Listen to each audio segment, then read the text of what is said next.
नमस्कार। छोटा यूट्यूबर देखकर और कम सब्सक्राइबर देखकर अब वीडियो ना बदलें। अगर आप इस वीडियो को पूरा देख लेते हैं तो डुगोंग क्या होता है और क्यों चर्चा में बना हुआ है, आपको बहुत अच्छी तरीके से समझ में आ जाएगा। तो चलिए वीडियो की शुरुआत करते हैं। सबसे पहले बात करते हैं IUCN, जिसका फुल नेम होता है international union for conservation of nature, जिसे हिंदी में अंतर्राष्ट्रीय प्रकृति संरक्षण संघ कहते हैं। अब नाम से स्पष्ट हो गया, अंतर्राष्ट्रीय मतलब कि एक देश से ज्यादा, यानी कि कई देशों के लिए कानून बनाता है और कई देशों के लिए काम करता है। अब क्या काम करता है वो आगे हम जानेंगे। और प्रकृति संरक्षण यानी कि अंतर्राष्ट्रीय स्तर पर, यानी एक से ज्यादा देशों के लिए प्रकृति का संरक्षण यानी प्रकृति की सुरक्षा करने के लिए काम करने वाला एक संघ यानी कि एक संगठन है। यानी कि ये जो IUCN है वह अंतर्राष्ट्रीय स्तर पर, यानी कि एक से ज्यादा देश के लिए प्रकृति की सुरक्षा करने वाला एक संगठन है या फिर प्रकृति की सुरक्षा करने का काम करता है। अब IUCN के बारे में कुछ और जान लेते हैं। इसका काम क्या है? तो देखिए, ये प्रकृति संरक्षण यानी कि प्रकृति की सुरक्षा करने का काम करता है। उस प्रकृति की सुरक्षा करने के लिए नियम कानून लाता है और उस पर काम भी करता है। और ये प्राकृतिक संसाधन के टिकाऊ उपभोग के लिए भी काम करता है, यानी जो प्राकृतिक संसाधन होते हैं उसे भविष्य में उपयोग करने के लिए बचाता है, यानी कि टिकाऊ बनाने के लिए भी काम करता है। तो IUCN की जो बैठक हुई ये UAE की राजधानी अबू धाबी में हुई और उस बैठक में एक रिपोर्ट जारी की गई। ठीक, अब उस जब रिपोर्ट जारी की गई तो उस रिपोर्ट में कुछ न कुछ कहा गया होगा। तो उस रिपोर्ट में ये बताया गया कि जो डुगोंग है, डुगोंग की संख्या लगातार दिन प्रतिदिन कम हो रही है। अब मन में सवाल आ गया कि आखिर ये डुगोंग क्या होता है। तो देखिए, डुगोंग की बात करें तो डुगोंग एक समुद्री जीव है। समुद्री जीव है। तो ये जो है डुगोंग, वो हरी मतलब समुद्र की हरी घास को खाता है। और देखिए, क्योंकि समुद्र की हरी घास को खाता है, इसीलिए डुगोंग को समुद्री गाय भी कहा जाता है। वैसे तो सभी देश डुगोंग को डुगोंग ही कहते हैं, लेकिन साउथ एशिया के जितने भी देश हैं, वो डुगोंग को समुद्री गाय कहते हैं, क्योंकि गाय क्या करती है कि घास खाती है। और ये जो डुगोंग है वो समुद्र के अंदर की घास खाता है, इसीलिए डुगोंग को समुद्री गाय कहा जाता है। आगे बात करें, जो समुद्र की हरी घास होती है वो क्या करती है कि कार्बन सिंक का काम करती है। कार्बन सिंक मतलब कि वातावरण से कार्बन डाइऑक्साइड को अवशोषित करती है और अपने अंदर संग्रहित करती है। जो समुद्री घास होती है वो समुद्र से यानी वातावरण से कार्बन डाइऑक्साइड को या हाँ कार्बन डाइऑक्साइड को अपने अंदर अवशोषित करती है और संग्रहित करती है। उसके बाद डुगोंग उस घास को खा जाता है, जिसने कि कार्बन को अपने अंदर सोखा था।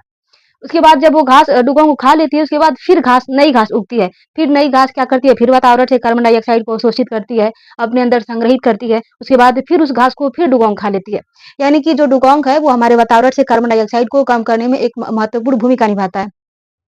यानी कि समुद्र से कार्बन डाइऑक्साइड को कम करने में एक महत्वपूर्ण भूमिका निभाता है डुगोंग। आगे बात करते हैं डुगोंग कहाँ पर पाया जाता है। तो वैसे तो पूरे विश्व की बात नहीं हो रही है, अगर भारत की बात करें तो डुगोंग भारत में 3 जगह पर पाया जाता है। पहला तो अंडमान निकोबार, और दूसरा है मन्नार की खाड़ी, और तीसरा है कच्छ की खाड़ी। अब लगे हाथ अंडमान निकोबार को और मन्नार की खाड़ी और कच्छ की खाड़ी को नक्शे में देख लेते हैं। तो हमने भारत का सिर्फ और सिर्फ दक्षिणी भाग बनाया है, यानी कि भारत का प्रायद्वीपीय भाग, पूरे भारत को हमने नहीं बनाया। पहले हम देख लेते हैं अंडमान निकोबार कहाँ है। तो अंडमान निकोबार हिंद महासागर में स्थित एक द्वीप समूह है। तो उस अंडमान निकोबार के आसपास जो समुद्र है, जो हिंद महासागर है, उसी में मतलब उसी के आसपास डुगोंग पाया जाता है। और दूसरा देखिए मन्नार की खाड़ी। तो मन्नार की खाड़ी कहाँ पर स्थित है? श्रीलंका जो देश है और भारत, इन दोनों के बीच में एक जगह है जिसे मन्नार की खाड़ी के नाम से जानते हैं। वहां पर भी डुगोंग पाया जाता है। और तीसरा है कच्छ की खाड़ी। कच्छ की खाड़ी ये गुजरात है और गुजरात के बीच में जो समुद्र है, यहीं पर डुगोंग पाया जाता है। 3 जगह पर पाया जाता है। अब देखिए, इसकी डुगोंग की संख्या कम हो रही है। कम होने के पीछे तो कोई कारण होगा, आखिर क्यों कम हो रही है? तो पहला कारण है मानव गतिविधि। मानव गतिविधि में भी मुख्य भूमिका है।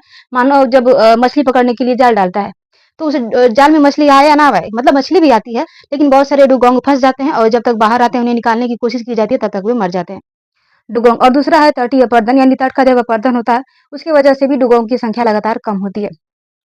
अब बात करते हैं जो डुगोंग है। डुगोंग को वाइल्ड लाइफ प्रोटेक्शन एक्ट 1972 के शेड्यूल नंबर 1 में कवर किया गया है। अब तो यही समझ में नहीं आया कि वाइल्ड लाइफ प्रोटेक्शन एक्ट 1972 क्या है।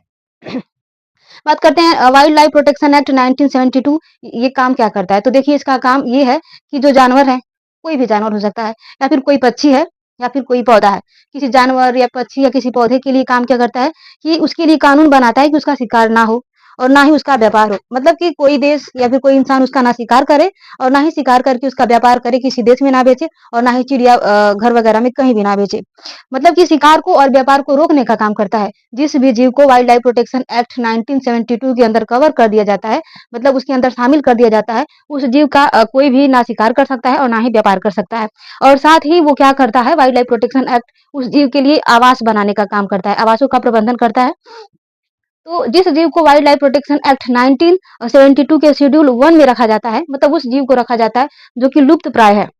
अब सवाल आता है कि लुप्त प्राय किसे कहते हैं? देखिए, जब कोई जीव है जिसकी संख्या यानी कि आबादी लगातार कम हो रही है, तो इतनी ज़्यादा कम हो चुकी है कि अगर हम उसे सुरक्षा ना दें, संरक्षण ना दें, तो हो सकता है उसकी आबादी पूरी पृथ्वी से खत्म हो जाए। उसे ही हम विलुप्त कहते हैं। तो जो जीव ऐसा है कि जिसकी संख्या बहुत ही कम हो चुकी है, अगर हम उसे सुरक्षा ना दें, तो विलुप्त हो जाए, उसे ही लुप्त प्राय कहते हैं। तो वाइल्ड लाइफ प्रोटेक्शन एक्ट के 1972 के शेड्यूल 1 में उसी जीव को रखा जाता है जो लुप्त प्राय है। तो ये जो डुगोंग है उसे वाइल्ड लाइफ प्रोटेक्शन एक्ट 1972 के शेड्यूल 1 में रखा गया। इसका मतलब कि ये जो डुगोंग है वो लुप्त प्राय है। लुप्त प्राय का मतलब कि अगर इसे सुरक्षा ना दिया गया तो भविष्य में ये विलुप्त भी हो सकता है। अगर वीडियो अच्छी लगी हो तो चैनल को सब्सक्राइब भी कर दें।